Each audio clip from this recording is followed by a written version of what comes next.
మిత్రులకు నమస్కారం. రేపు జరగబోయే మన ప్రియతమ నాయకుడు కోడంగల్ శాసనసభ్యులు మాకు ఎన్నడూ కనివిని ఎరగని రీతిలో ముఖ్యమంత్రి అయి ఈ ప్రాంతాన్ని అభివృద్ధి పదంలోకి తీసుకురావడం జరిగింది. అదేవిధంగా గతంలో ఎవరు ముఖ్యమంత్రులున్నా మంత్రులున్నా వారి దగ్గర ఒక లీస్టు 10 వర్కులు కానీ సమస్యలు కానీ తీసుకొని పోతే అందుట్లో ఒక్కటి పాస్ అయితే గగనం ఉండే మాకు. కానీ ఈరోజు ఏదన్నా మేము అడగాలి సార్ దగ్గర పోయి తెలపాలని మేము పోయి ఆయన ముందుకు తీసుకుపోయేసరికల్లా మాకన్నా ముందే మేమేమైతే కోరాలనుకుంటామో అది తన లీస్టు చూపుతున్నాడు ఈరోజు. ఇవన్నీ మనకు అవసరము, ఇవన్నీ మనకు వస్తున్నాయి. మీరంతా ప్రజల్లో చైతన్యం చేయండి, ప్రజలకు తెలపండి. కాంగ్రెస్ ప్రభుత్వం వచ్చినాక కోడంగల్ ఏమవుతుంది, ఇక ముందు ఏమవుతుందని మీరు తెలపండి. ప్రజల మధ్యలో ప్రభుత్వం మధ్యలో మీరు చక్కగా పనిచేయమని మాకు సూచనలు ఇవ్వడం జరుగుతుంది.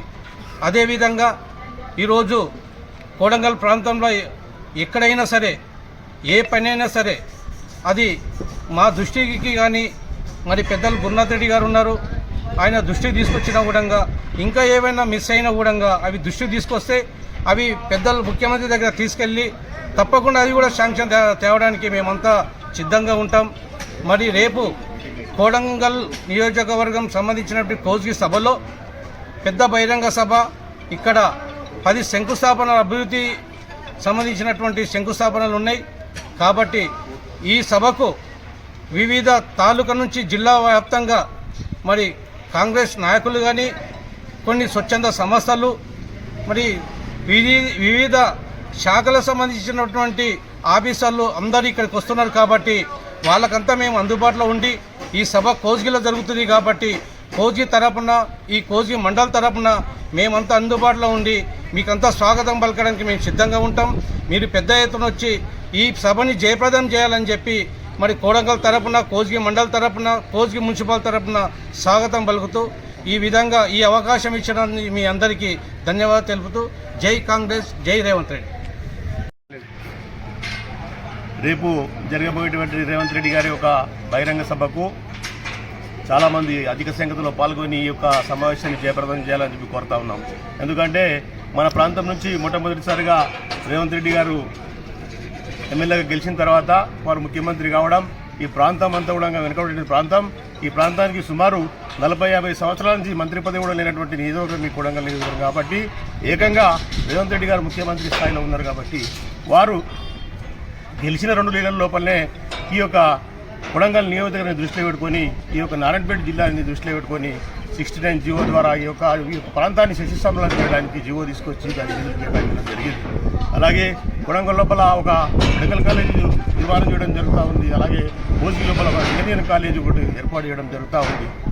దాంతోపాటు ఇంకా కొన్ని అభివృద్ధి కార్యక్రమాలు కూడా నర్సింగ్ కాలేజ్ కానీ అట్లాంటి కాలేజీలు చాలా అభివృద్ధి కార్యక్రమాలు సుమారు 10 అభివృద్ధి కార్యక్రమాలకు శంకుస్థాపన చేయడానికి రేపు వచ్చేస్తూ ఉన్నారు మన ప్రీతం నాయకులు. కాబట్టి ప్రజలు కూడా పెద్ద ఎత్తున ఎదురు చూస్తూ ఉన్నారు. ఎందుకంటే వారు ఎన్నికైన నాయన నుంచి కూడా ధైర్యగ్రామంగా ఒక నిమిషం కూడా తీరిక లేకుండా వాళ్ళు ప్రజాసేవలో ఉండి ఈ రాష్ట్రాన్ని గాడి తప్పిన రాష్ట్రాన్ని అప్పులపాలు ఉన్నటువంటి రాష్ట్రాన్ని గాడిలో పెట్టడం వాళ్ళు తీవ్రంగా కృషి చేస్తూ వారు ఒక నిమిషం కూడా వృధా చేయకుండా ఉన్నారు. కాబట్టి వారు ఏకంగా 10 శిలాపలకాలన్నీ మా కాలేజ్ జూనియర్ కాలేజ్ లోపల శంకుస్థాపన చేసి అలాగే పబ్లిక్లందరినీ కలవాలనే ఉద్దేశంతో భారీ సభ ఇక్కడ కోజ్గిలో ఏర్పాటు చేయడం జరుగుతూ ఉంది.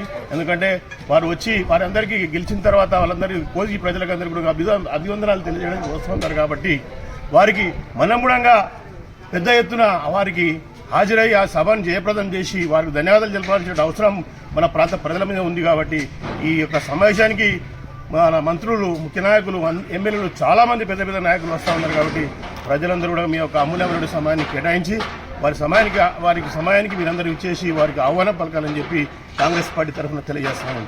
జై హింద్, జై కాంగ్రెస్. ఈరోజు కొడంగల్ నియోజకవర్గం నుంచి శాసనసభ్యుడిగా ఎన్నికై తెలంగాణ రాష్ట్ర రెండవ ముఖ్యమంత్రిగా గౌరవ శ్రీ యనుమల రేవంత్ రెడ్డి గారు ముఖ్యమంత్రి హోదాలో సొంత నియోజకవర్గానికి రేపు 3 గంటల ప్రాంతంలో కొడంగల్ నియోజకవర్గంలో మొట్టమొదటిసారిగా పర్యటించడం జరుగుతుంది. దాంట్లో భాగంగా కొడంగల్ వెనుకబడ్డ ప్రాంతం అనేటువంటి దృష్టితో ప్రత్యేక సంస్థను ఒకదాన్ని ఏర్పాటు చేసి కడా అనేటటువంటిది కొడంగల్ నియోజకవర్గ డెవలప్మెంట్ అథారిటీని ఏర్పాటు చేసి దానికి సంబంధించి ఒక ప్రత్యేక అధికారిని కూడా ఏర్పాటు చేయడం జరిగింది. దాంట్లో భాగంగా నిన్న మొన్న జరిగినటువంటి అసెంబ్లీ సమావేశాల్లో కూడా ప్రత్యేకమైనటువంటి శ్రద్ధ చూపి కొడంగల్ నియోజకవర్గానికి భారీగా బడ్జెట్ కూడా కేటాయించడం జరిగింది. దాంట్లో భాగంగానే కొడంగల్ నియోజకవర్గానికి మెడికల్ కాలేజ్తో పాటు నర్సింగ్ కాలేజ్, అదేవిధంగా మరియు ఇంజనీరింగ్ కాలేజ్ని కూడా శాంక్షన్ చేయడం జరిగినది. దాంతో భాగంగా గత 50 సంవత్సరాలుగా నియోజకవర్గ ప్రజలు ఎదురు చూస్తున్నటువంటి సాగునీటి యొక్క సమస్యను తీర్చేందుకు కొడంగల్ ఎత్తిపోతల పథకానికి కూడా రేపు ముఖ్యమంత్రి గారి చేతుల మీద మరి ప్రజలకు అంకితం చేయడం జరుగుతుంది ఫౌండేషన్ స్టోన్ వేసి. మరి ఈ యొక్క కొడంగల్ నియోజకవర్గంలో ఉన్నటువంటి ప్రాంత ప్రజల యొక్క అభిష్టం మేరకు మరి అత్యంత ప్రీతిపాత్రమైనటువంటి వ్యక్తిగా నియోజకవర్గం నుంచి ఎప్పటికి నుంచో పోరాడుతూ మరి రాష్ట్ర రాజకీయాలను కూడా దృష్టిలో అమలు చేస్తూ కొడంగల్ నియోజకవర్గం పైన కూడా ప్రత్యేకమైనటువంటి దృష్టి ఏర్పాటు చేసి గౌరవ మాజీ శాసనసభ్యులైనటువంటి గురునాథ్ రెడ్డి గారి యొక్క సహాయ సహకారాలతో ఈరోజు రాష్ట్ర ప్రభుత్వం మరి ఏర్పాటు చేయడం జరిగినది. రేపు దాదాపుగా 1,00,000 మందితో ఈ నియోజకవర్గంలో మొట్టమొదటి అభినందన సభ ఏర్పాటు చేస్తున్నారు గురునాథ్ రెడ్డి గారి అధ్యక్షతన. మరి అదేవిధంగా శంకుస్థాపనలు కూడా కోస్గిలోనే ఇక్కడ గవర్నమెంట్ జూనియర్ కాలేజ్ మైదానంలో కూడా గౌరవ ముఖ్యమంత్రి గారు సంబంధిత మంత్రులు కూడా రేపు రావడం జరుగుతుంది. ఈ సభ యొక్క ముఖ్య ఉద్దేశం మరి కొడంగల్ ప్రజల యొక్క అభివృద్ధిని కాంక్షించే ఈరోజు ఏర్పాటు చేయడం జరిగింది. దాంట్లో మరి గౌరవ మాజీ శాసనసభ్యులు పెద్దలు గురునాథ్ రెడ్డి గారి అధ్యక్షతనే ఈ కార్యక్రమం ఈ సభ కూడా ఏర్పాటు చేయడం జరుగుతుంది.